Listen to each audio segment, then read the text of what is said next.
I am Igor Kayfetz, and this is the List Building Lifestyle, the podcast for anyone who wants to build a wildly profitable email list working from home. If you'd like to make six figures, travel the world, and help people improve their lives in the process, this podcast is for you. I also invite you to claim a free copy of my best-selling book, The List Building Lifestyle: Confessions of an Email Millionaire, at igorsbook.com. Get the free book plus $3,000 bonus package that includes my best capture page templates, email swipe files, and traffic blueprints. Visit www.igorsbook.com for details. And now, it's time to claim your list building lifestyle.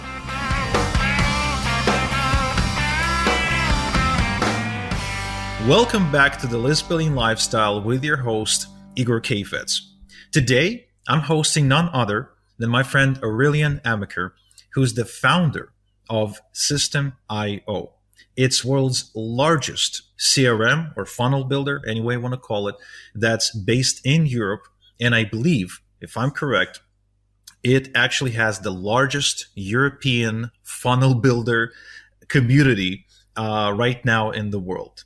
It's before taking interest in the system, I didn't realize how big they were actually, how much they've grown. And when I discovered just how insanely cool the system is, I decided to invite the founder to see if we could pick his brain on the topics of list building, email marketing, and everything in between. So please help me welcome my good friend, Aurelien Amacker, the founder of Systeme.io. Aurelien, welcome to the show. Hi, Igor. Thank you for having me today.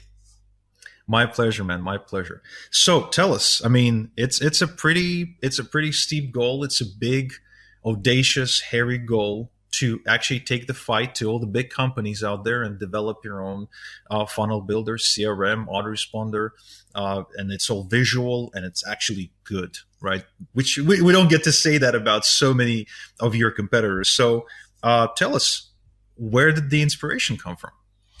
Yeah, so I've started selling online courses in 2010. So it's been a while, Back in the days, it was absolutely horrible. So I was using Aweber to manage my email list, and then I was using some custom-made HTML pages that a buddy marketer had given me, but I wasn't a developer, so it was a mess just to change the price. Then I was using some weird French payment processor. I mean, it was horrible. And then some tools launched. I remember there was Lead Pages. I think it was 2012.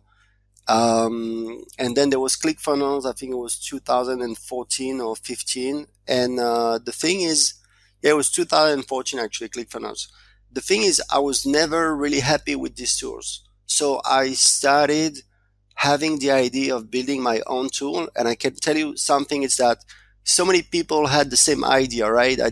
I didn't have like some revolutionary idea. Only just in the French market, I know so many people who tried to build a similar tool and actually failed.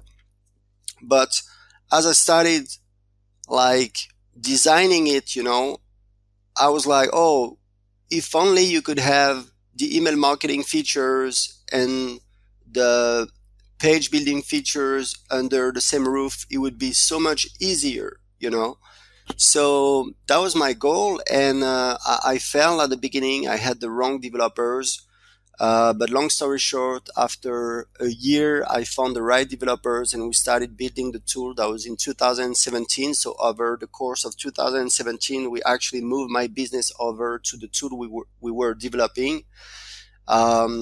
We also had the ability to create your courses, because before that I was using WordPress with wishlist member, who's pretty hard to configure, and then you have to, link them together, and it's kind of a nightmare. So I know that the theory is that you cannot do everything, and it's actually, we discussed it when we had a call before, and you told me there is no way you can do a good tool. And it's funny because I was like, yeah, but if you link different tools together, there is no way you're going to have a good user experience. And you told me right away, you said, oh yeah, it's a nightmare, So because we have the right team of developers who are able to build new features fast. And I can tell you something, it's funny because in our Like you look at the competitors when they build a feature, they do a launch, right? When we do a new feature, we post a post in our Facebook group, and we move on, and people are very excited. We have 20,000 people in the English speaking Facebook group, so we're able to build features faster than our competitors, I'd say. And yeah, it's so much easier when you have just one tool. And actually, we use our own tool. I showed you our dashboard. We use our own Systeme.io account to run our entire business. So sales funnels, email lists, blogs. We have several, in different languages to sell our courses, to manage our affiliate program, and to give you some numbers. Because sometimes people think, oh, Systeme.io, it's good for beginners, but then if you want to build a bigger business, it's better to use different tools. Well, at Systeme.io, we do almost $500,000 in revenue per month, and we get 70,000 new leads per month. So, yeah. Yeah, that's pretty insane. And this is actually another reason why I was really excited to bring you on. First off, you're a founder who's actually using his own software to run your business. Now, that alone is a big testament to the quality of the product and how much you believe in it. Because I met lots of founders, and being in this space for, I think, now close to 15 years, I've met people with all kinds of crazy software ideas, and some did a good job, some didn't do a good job. Most actually don't do a good job, primarily in the interface part. A lot of them do a kind of half-baked version of the software and then go try to sell it, and realize the software business is a lot tougher than it looks from the outside. Everybody just looks at the people who sell the software and get a big chunk of money, but they don't look at the 20 years or the 10 years that it takes to get it to condition and then go looking for investors and capital and stuff like that. But a couple of things attracted me. First, the fact that you use it. And that alone is big, because I can count the amount of founders I've met who use their own software on one hand. And this is not an exaggeration for the sake of drama. This is literally how many people I could remember that actually were developing a piece of software and were using it every single day to run their businesses. Now, the other thing is that you're probably one of the best list builders in the world. And I don't say this slightly, because I know lots of people who build email lists, and I know lots of people with big email lists. But here's something that I don't get to see a lot, and that is people who generate as many leads as you do, and people who can send as much traffic with an email as you can. Because I got to witness that last week firsthand, where one email resulted in like 600 people registering to a webinar. I mean, that's pretty insane. And I'm like, I spend a lot of time in the webinar circle. It's one of our strategies. We do a lot of like webinar marketing. And man, some of the biggest names, you wouldn't believe, but some of the biggest names, people who had TV appearances, people who put together big seminars, they can't really do much with their lists, either because they're poor list management, or maybe, I don't believe their emails suck. I really do believe it's poor list management, which is a different topic. But you're obviously doing so many different things right. And it's all centered around the software and your program that you've developed, which has so many cool features, which, of course, we're not going to go into detail into this episode. But I would highly urge anyone who's interested in building funnels or doing any kind of email marketing or list building to go check it out at systeme.io. That's system with an E at the end of it. So it's systeme.io. You can sign up for a free account to get going, and you can check it out. What I really love is the interface. It's very intuitive. Something, again, I don't get to say about lots of pieces of software. For example, there's a great autoresponder out there like ActiveCampaign. Everybody knows it. Like, a lot of people use it. But you get in. You log in for the first time, regardless of whether you're an advanced user or not, you get a headache. Okay? It's really bad. Yeah, look, Igor, honestly, I've been following ActiveCampaign for years. They were bootstrapped and very successful. First time I heard about it, I think it was Andre Chaperon saying, oh, I'm moving to ActiveCampaign. That was 2012. and then they raised a ton of money. I think it was 2015 or 2016, and it's really a company I looked up to, and I guess I still look up to it. But we did an integration with ActiveCampaign a few months ago, and my developer showed me actually their user interface, and I was like, "This is yeah, exactly just like you said, some headache. You have a bazillion options. It's actually pretty low to load. The pages to do anything, it's pretty low. And then I used the email editor, and I was like, "What's this? I don't even know what it is. Like, is it?" I mean, at System.io, we strive so much all the time to keep our tools simple, and it's not easy. But I swear, like, we will make sure that every single feature we add, every single option is worth it, because it's funny. People think a software is better because it has more features, more options.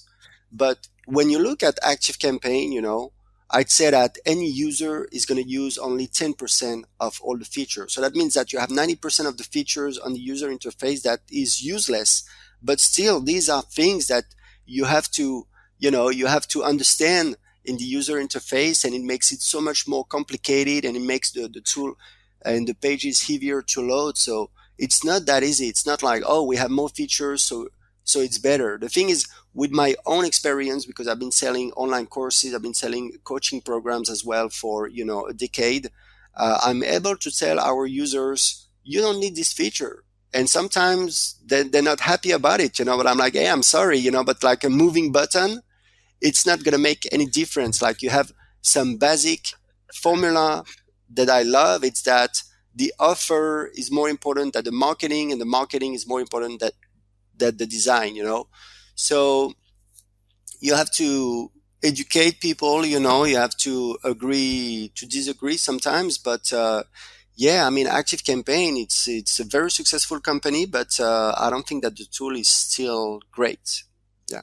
Yeah, and somebody as someone who used to obsess about the stuff, a moving button, it has to be a yellow color, not green, or like the arrow has to be pointing down, up and down like that. I used to obsess about this stuff.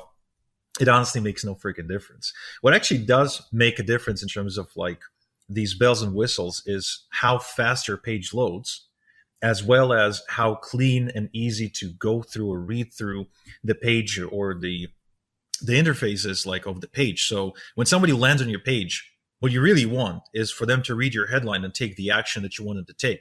So if you're a list builder and you're trying to get somebody to opt into your list, that's really what needs to happen. And anything that's like a moving picture, or sometimes people do these things where it's kind of slides from this end and slides from that end and slides from that and slides from bottom and up, like you feel it's too distracting. It's really too distracting. It makes the page super heavy. The one thing that I've never liked about funnel builders is just how heavy the pages become and how cumbersome and clunky they are, which is not the impression that I've got with System. Yeah, absolutely, Igor. And you know what? It's there is something like so interesting that we've discovered with my team recently. It's funny because when you start learning about digital marketing, you learn about split tests, or A/B test, and you're like, oh, this is so exciting. And I remember I was paying like a tool called Visual Website Optimizer (VWO). Oh yeah, I like remember that. some Yeah, years yeah, ago. yeah. I remember I was in an airport in Mexico, and I was setting up my my split test and stuff, and I was excited about it. But it's funny because recently we've been doing a lot of split testing with my team, and we found out.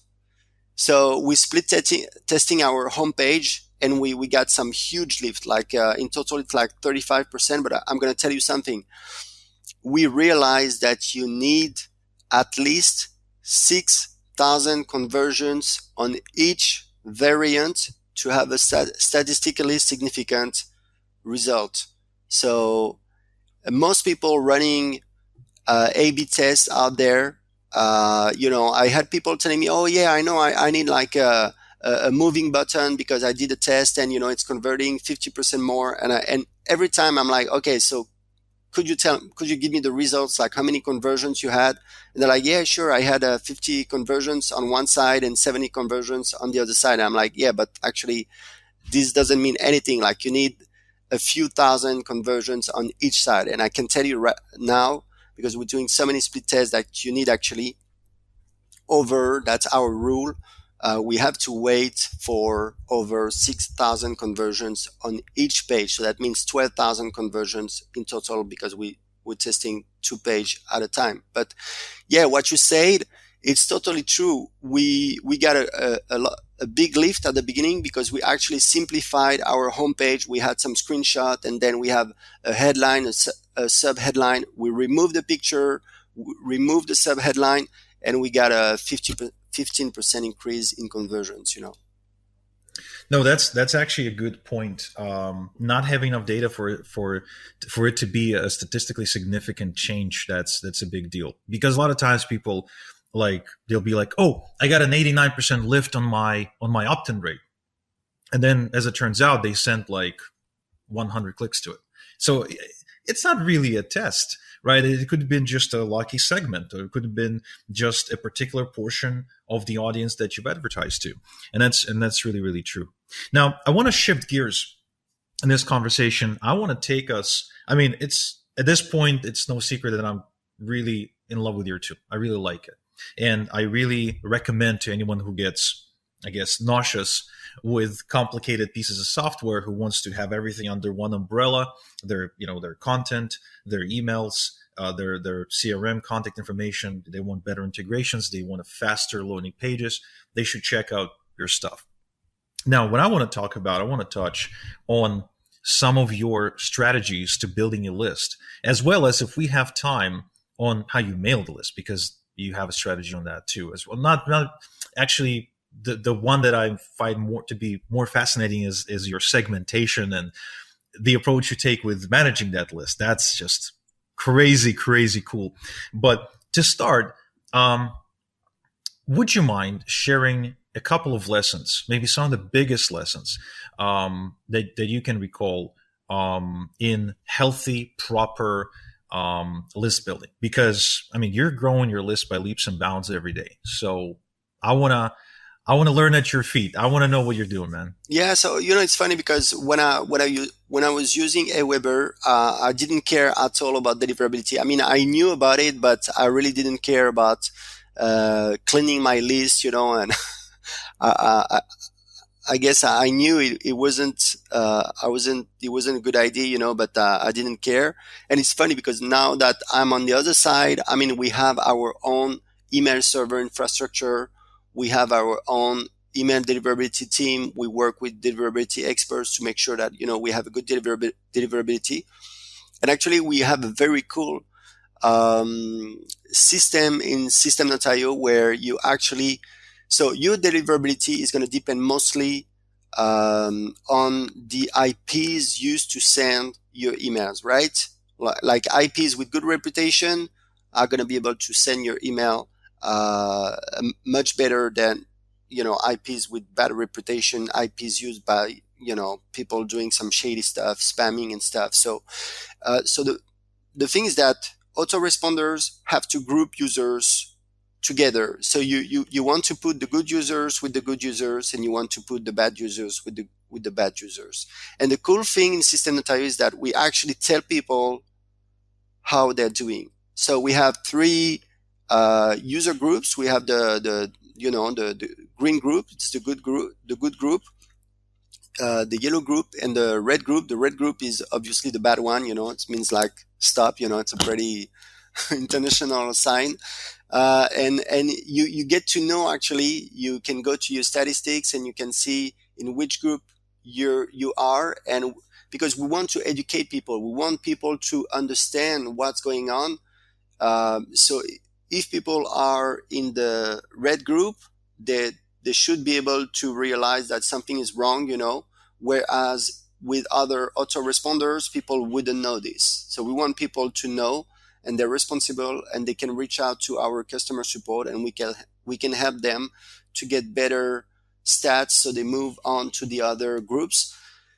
So at our level, because we get so many leads, we get like 2,500 leads per day, which is a lot, obviously. We want, and that's a general rule. If you have to remember one thing, it's that you should try to keep your open rates above 20%, right? You don't want to keep sending emails over and over again that to email addresses that are not opening your emails anymore. So that's why we delete about 18,000 leads per week. Wow, 18,000 leads a week. You're telling me you're just putting them in the trash just like that. Yeah, I mean, so we have so I have a strategy where, because we sell, so System Ontario, there is a free plan, then the price it's like 5 to 10 times less expensive than our competitors, and then we have some online courses that we sell for $7 for most of them.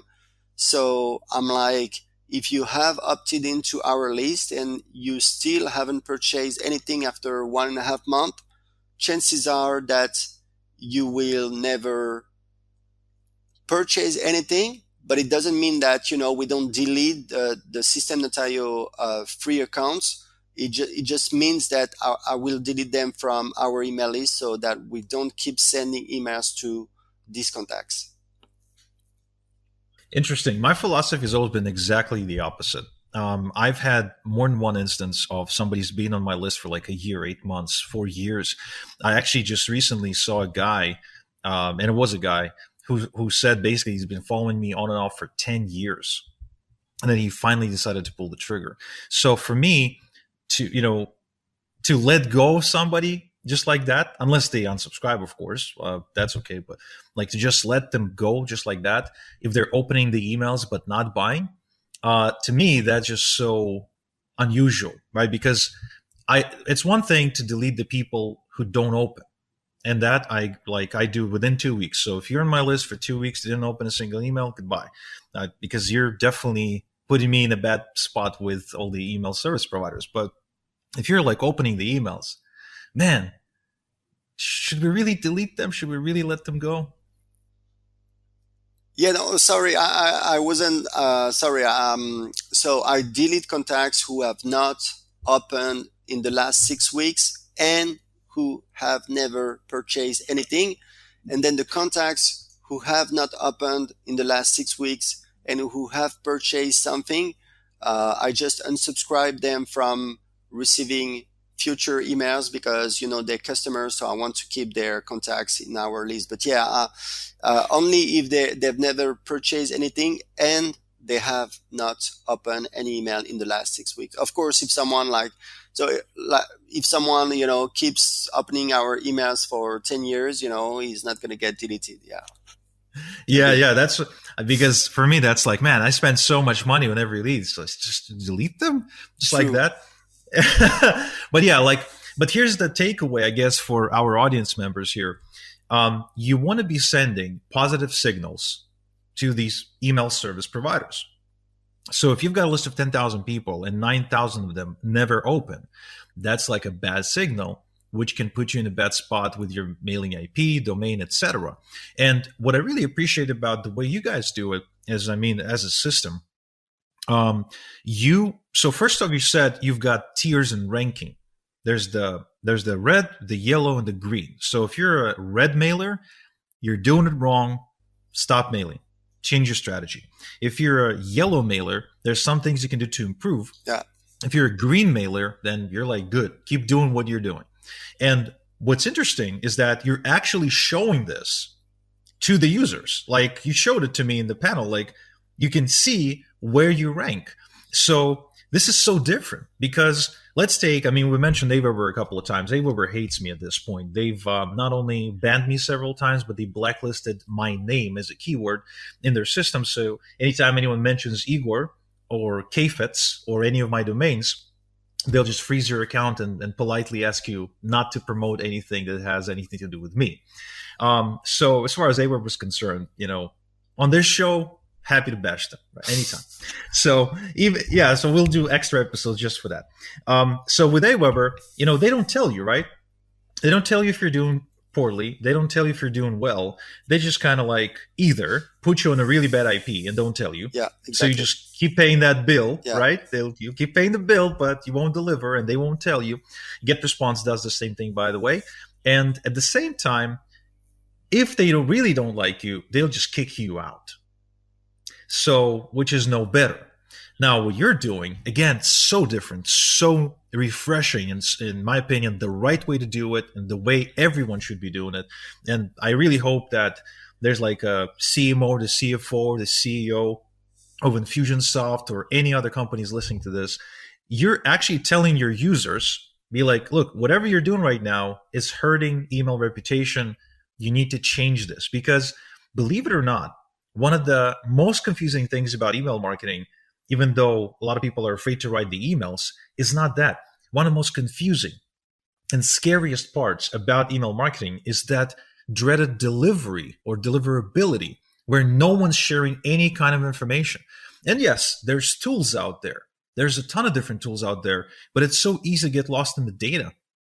It took me like an actual team of people, and I'm an experienced email guy, a team of people to figure out if our domains were good, if our email reputation was any good, and if the email is going to spam. There's three other tools we need to use to figure out why. Is it the words? Is it the IP? Is it the domain? Is it the DKIM, SPF, blah, blah, blah, and all the other acronyms?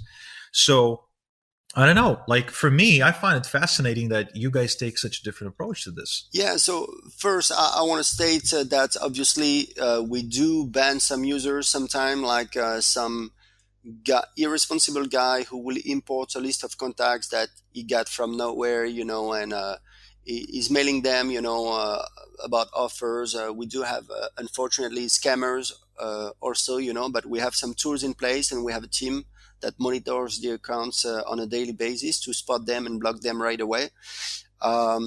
So we do block some users. Obviously, there is no other way. But yeah, regarding letting know the users, I mean, I understand that it's different, but to me, it makes sense because, like, I consider that if a user is, is of good faith, then he's going to be able to understand that something's wrong, and he can reach out to our customer support team, read our help pages, and improve his stats. So he moves on to better groups, which is fair, which is good. And if he's a bad user, then he's going to realize that he's not at the right place, and he's going to leave and use another tool, which is great. So I don't see any issue with that, and I think it works fine. We've had our email sending infrastructure for 2 years, and I mean, not only people don't complain about deliverability, which is good because usually, it's like food. When you make food and nobody complains about food and nobody talks, that means that they enjoy the food, so it's great. But we also have some users actually moving from other autoresponders, can be MailChimp or ActiveCampaign, and saying they have better deliverability.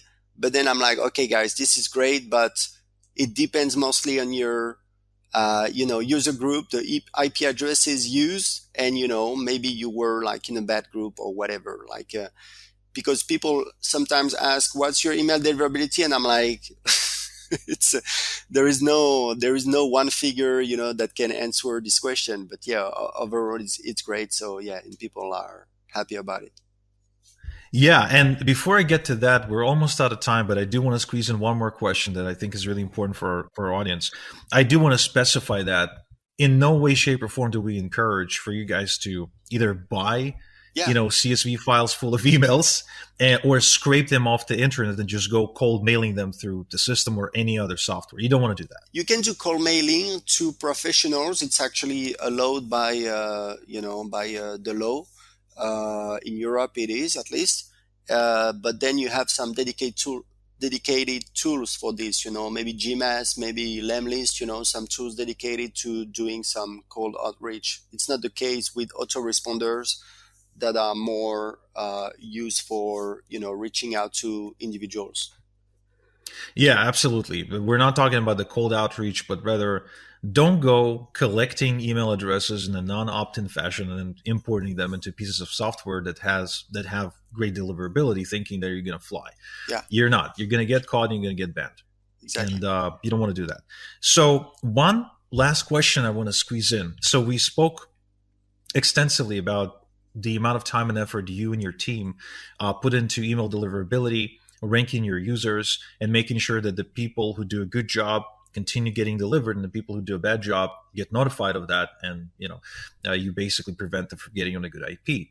Now, with that in mind, then, as somebody who runs an email marketing company, or should I say, an email marketing service, rather, as a part of your company. Would you mind sharing maybe a couple of criteria that we should be paying attention to in order to increase our email delivery?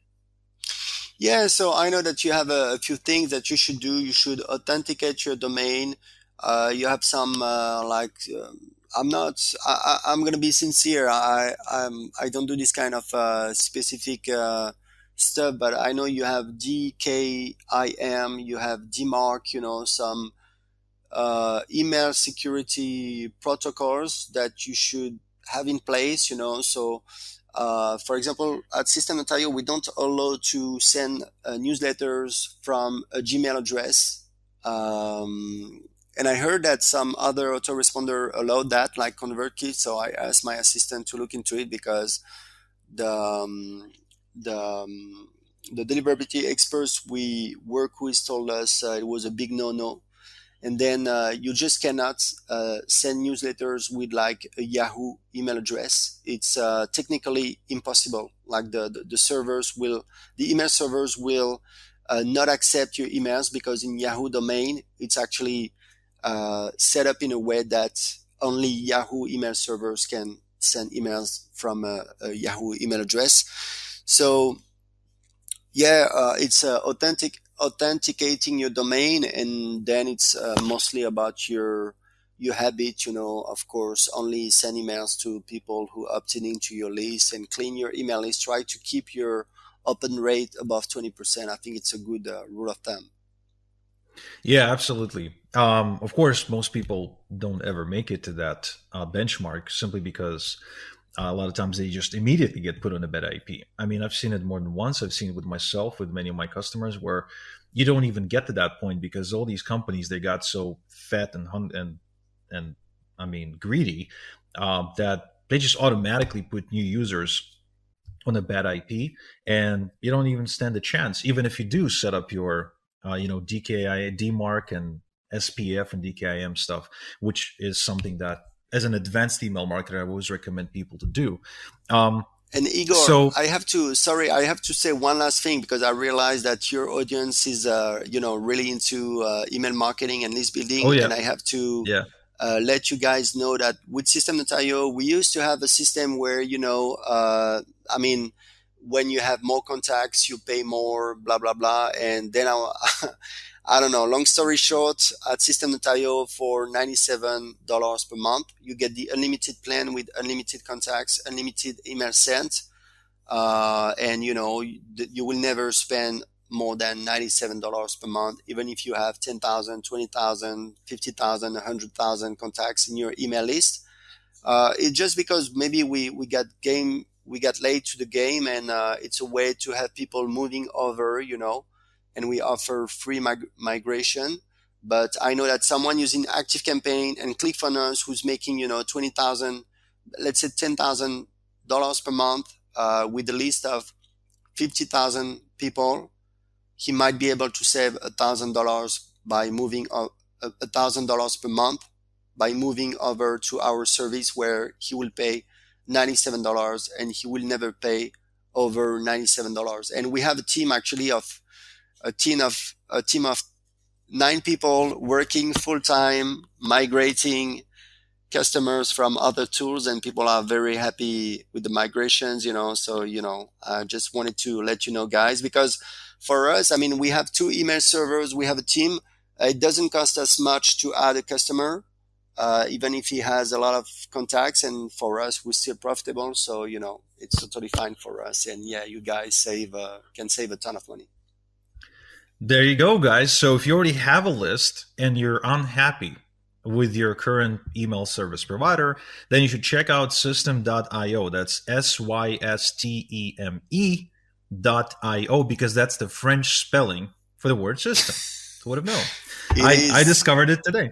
Even if you're Yes. happy actually and you want to save $1,000 per month, you can move over to our tool. You don't have to be unhappy. You just want to. I mean, who doesn't want to make an extra $1,000 per month? Yes, exactly. Plus, the system contains the features for hosting your products if you have any information products or courses. You can also leverage the CRM system. There's a funnel builder that's really really good. Dare I say, better than The big one. ClickFunnels. Did everyone hear that? Yeah, the big one. Yeah, but seriously, you guys should check it out regardless. Go to system.io. That's a system with an E on the end. And as you can tell, Aurelien takes a personal touch to everything. As much as, again, as much as I love seeing new things being developed in our industry, one of the problems that I see is that most people focus on the marketing more than they do on their product, and they end up kind of moving away from the core principles that governed their thinking and behavior when they started. But doesn't seem to be the case. And what's interesting is that System.io continues growing, mostly thanks to its customers who become their biggest advocates and biggest affiliates. The amount of reviews they've got on Trustpilot is pretty insane, to be honest with you. And it's just a really great product that I think can enhance any online business, whether you're an established one or just getting going. So check it out, guys. Check out System.io. It gets my stamp of approval. So, Aurelien, we're definitely out of time. We're over time, but I really enjoyed this call, this interview, and thank you so much for taking the time to sit down with me. And I'll see you on the next one. Thank you for listening to The List Building Lifestyle. Get access to the previous episodes, transcript of today's show, as well as other exclusive content at listbuildinglifestyleshow.com. Also remember to claim your free copy of my best-selling book at www.igorsbook.com. It explains how I made millions with list building starting from scratch. Plus, I'll give you $3,000 worth of free bonuses, including my best landing page templates, email swipe files, and traffic blueprints. Go to www.igorsbook.com now to claim your free package.